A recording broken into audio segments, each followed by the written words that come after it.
Manuel Bompard, bonjour. Merci d'être avec nous ce matin. Malgré le souhait de la famille de Robert Badinter, 2 députés insoumis seront présents à midi à l'hommage national qui lui est rendu place Vendôme. Ses proches sont déjà dans la peine. Pourquoi ne pas respecter leur volonté? Mais on respecte bien évidemment cette peine et ce chagrin. Mais il y a des moments où la nation tout entière doit être en capacité de se rassembler pour rendre hommage. Ça a été le cas la semaine dernière à propos des victimes des crimes du 7 octobre. C'est le cas aujourd'hui après le décès de Monsieur Badinter.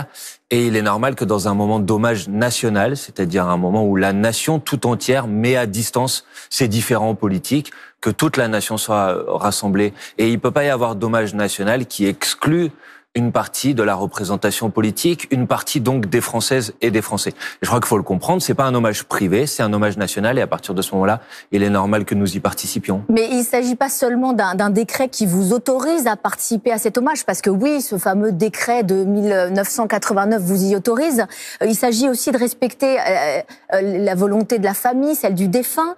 Quand on perd un être cher, on a quasiment tous les droits et ils veulent pas vous voir. Ah, non, mais que les choses soient claires, il ne s'agit pas d'un hommage privé.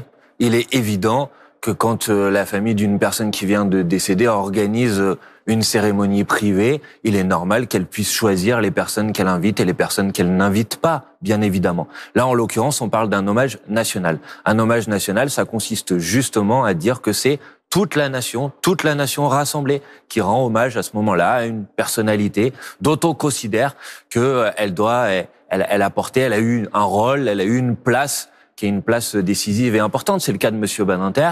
Il semble légitime que nous puissions participer à cet hommage. Mais il y a une différence entre avoir le droit et être à sa place. Est-ce que vous êtes vraiment à votre place? Je crois que je vous ai répondu. C'est-à-dire que si vous considérez désormais qu'il n'est plus possible dans notre pays qu'il y ait des moments, pas tout le temps, des moments où la polémique politique passe au second plan, des moments où tout le monde se retrouve, se rassemblent et décident ensemble de rendre hommage à une personne. Si on n'est même plus capable dans notre pays d'avoir ce type de moment, alors je pense que c'est notre République, c'est notre nation qui va se retrouver dans une situation encore plus difficile. Le pays il est d'ores et déjà très fracturé. Il me semble important de faire en sorte qu'il y ait des moments où nos divergences politiques, nos conflits politiques soient mis de côté. Et je pense que c'est le rôle de cet hommage national. Donc vous l'entendez, je respecte bien évidemment le chagrin de la famille. J'ai pas l'intention de polémiquer avec elle, bien évidemment. Jean-Luc Mélenchon, il a multiplié les éloges sur Robert Badinter, mais on sait, parce que l'ex-garde des Sceaux s'est beaucoup exprimé aussi sur vous, les Insoumis, on sait qu'il détestait la stratégie de la rupture, de la provocation, ce fameux bruit et fureur. Il reprochait à Jean-Luc Mélenchon d'avoir abandonné ses principes essentiels, ceux de Jean Jaurès. Mais encore une fois, justement, parce que c'est un moment d'hommage national, l'heure n'est pas à la polémique. Rendre hommage à Monsieur Badinter ne veut pas dire avoir été en accord avec l'ensemble des positions politiques de Monsieur Badinter, comme j'imagine, et vous le dites vous-même, lui-même n'était sans doute pas en accord avec toutes les positions politiques que nous défendons. Mais justement, l'importance de ce type de moment, c'est de pouvoir considérer que les divergences politiques qu'on a pu avoir les uns et les autres doivent être mises au second plan et qu'on décide de tous se réunir pour rendre hommage, pour que la nation tout entière lui rende hommage. Donc justement, faut pas mélanger les deux. Il s'agit pas de dire que dans un hommage ne doivent participer que tous ceux qui ont été 100% d'accord avec telle ou telle personne. Ce n'est pas mon cas. Mais pour autant, je pense important de rendre hommage à une figure qui, par les combats qu'elle a portés, pour l'abolition de la peine de mort, pour la dépénalisation de l'homosexualité, est une figure qui est une figure essentielle de notre pays, qui restera dans son histoire. Et donc je pense important de lui rendre hommage. Le RN n'était pas non plus convié.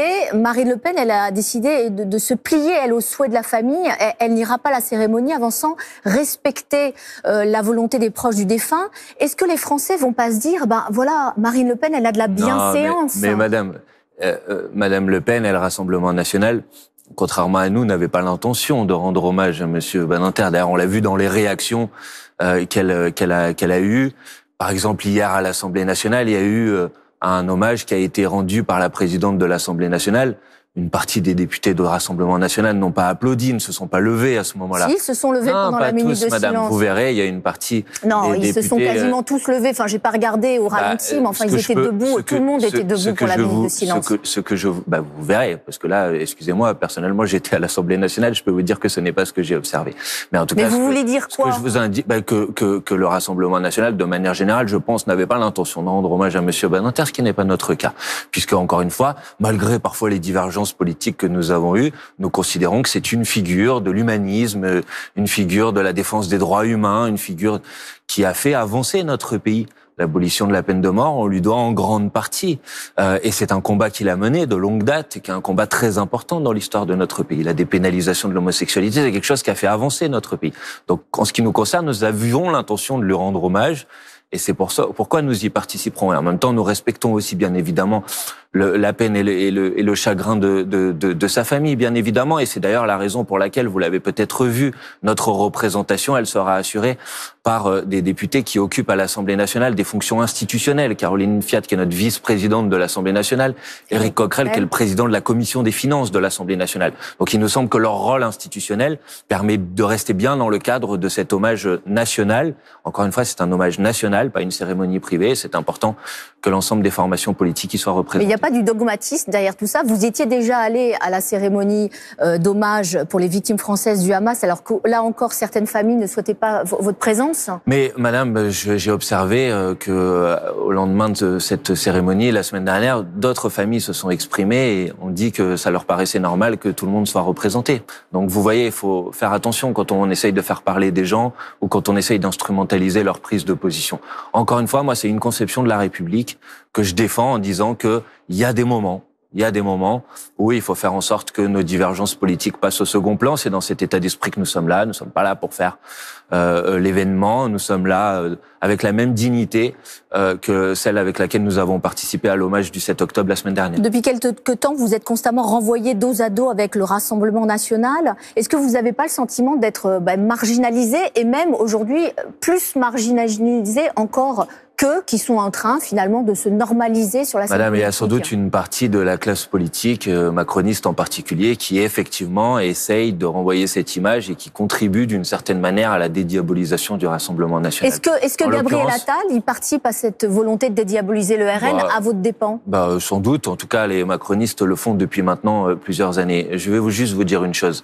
La France insoumise est un parti qui n'a pas été fondé par des collaborationnistes. C'est quand même la grande divergence avec le Rassemblement national. La France insoumise est un parti, une organisation, un mouvement politique qui défend l'égalité entre les êtres humains, qui défend des principes humanistes, qui refuse le racisme, qui refuse qu'on hiérarchise les citoyens français en fonction de leur confession religieuse, en fonction de leur couleur de peau.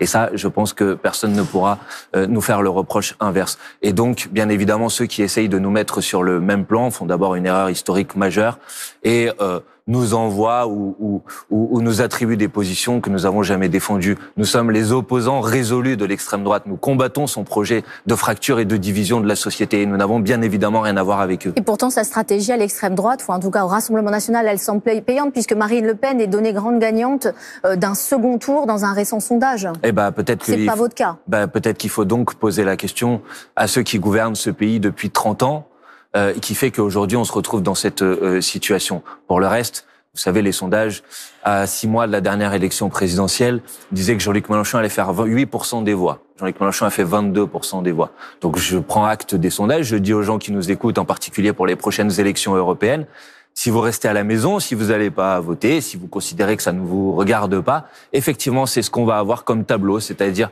la Macronie qui dégringole et l'extrême droite qui remporte cette élection. Donc j'invite les citoyennes et les citoyens qui nous écoutent pour commencer à faire un travail d'inscription sur les listes électorales. On a lancé une campagne sur ce sujet. Vous pouvez aller sur le site onvoteinsoumis.fr et vous inscrire sur les listes électorales. Non, mais c'est important. Non, mais c'est valable pour tout le monde, pour vos électeurs et pour les autres. Mais pour tout le monde, bien évidemment. Mais puisque personne ne fait rien pour convaincre les gens de s'inscrire sur les listes électorales, puisque M. Darmanin, à qui je vais envoyer un courrier aujourd'hui pour lui demander de faire enfin quelque chose pour qu'on inscrive les gens et que les gens soient invités à s'inscrire sur les listes électorales, puisqu'ils le font pas, je profite du moment que vous m'offrez ce matin pour le faire. Donc je dis aux gens, inscrivez-vous sur les listes électorales, allez voter justement pour faire en sorte que ce soit pas l'extrême droite qui apparaisse comme l'alternative aux macronistes. Et je pense que la France insoumise peut jouer ce rôle. Merci Emmanuel Merci à Bompard, vous. bonne journée à vous.